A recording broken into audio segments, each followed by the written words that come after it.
Hi friends, অনেকদিন পর আবার রান্নার ভিডিও দিচ্ছি। দেখছো এখানে পেঁয়াজ রসুন কুচি করে আর লঙ্কা কুচি করে নিয়ে তেলের মধ্যে ভেজে নিচ্ছি। তো আমি কি বানাতে যাচ্ছি, তো তোমরা একটু ওয়েট করো, দেখবে বুঝতে পারবে আমি কি বানাচ্ছি। প্রথমে এগুলোকে একটু ভেজে নিচ্ছি ভালো করে। এটাকে কোনো কিছুর সঙ্গে মেশাবো, তো সেটা কি দেখো এবার তোমরা দেখতে পাবে। দেখো এখানে আলু আর আমি কাঁঠাল অর্থাৎ যেটা এঁচোড় বলে কাঁচাটা, সেটা সেদ্ধ করে রেখেছি। তো ওই আলু কাঁঠাল এটাকে সেদ্ধ করে রেখেছি, সেটাকে স্ম্যাশ করে নিয়েছি। তার মধ্যে কিন্তু এই ভাজা পেঁয়াজ টেঁয়াজগুলোকে দিয়ে মেখে নিয়েছি, দেখেছো? তাহলে আমি এটা দিয়ে কিন্তু একটা ভেজ কাটলেট বানাবো, যেটার মূল উপাদান হচ্ছে কাঁঠাল অর্থাৎ এঁচোড়। তো এটাকে আমি কাটলেটের মতো গড়ে সেটাকে ব্রেড ক্রামসের মধ্যে লাগিয়ে নিচ্ছি, ঠিক আছে? এটা অনেক সময় তোমার ডিমের মধ্যে বা তোমার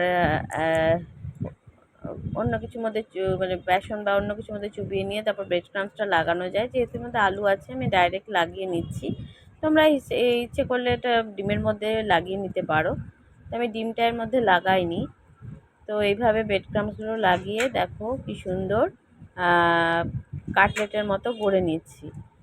এটা কিন্তু খেতে খুব ভালো লাগে, যেহেতু আমি পেঁয়াজ রসুন এসব ভেজে নিয়েছি। হ্যাঁ, আর বলা হয়নি, যেহেতু আমি একা হাতে ভিডিওটা করছি, প্রত্যেকটা ভিডিও করতে পারিনি। ওর মধ্যে মশলা হিসাবে আমি কিছু দিয়েছিলাম, এটা হচ্ছে নুন, একটু চাট মশলা, একটু জিরে গুঁড়ো, আর অবশ্যই লবণ পরিমাণ মতো। এসব দিয়ে আমি পেঁয়াজটাকে ভেজে তার সঙ্গে মিশিয়ে নিয়েছিলাম। তো দেখো কি সুন্দর ভেজ কাটলেটগুলো লাগছে। এবার ভেজে নেওয়ার পালা। তেলটাকে বেশ ভালো করে গরম করে তারপরে কাটলেটগুলো এক এক করে ভেজে নিলাম। তো দেখো তোমরা ট্রাই করতে পারো। আমি আগের দিনই তোমার এঁচোড়ের তরকারি বানিয়েছি। তো ভাবলাম গাছের এঁচোড় আবার তরকারি বানাবো, তো একটু অন্যরকম কিছু বানাই, তাই কাটলেট বানালাম। খেতে কিন্তু গরম গরম খুব ভালো হয়েছিল, তোমরাও একবার ট্রাই করতে পারো।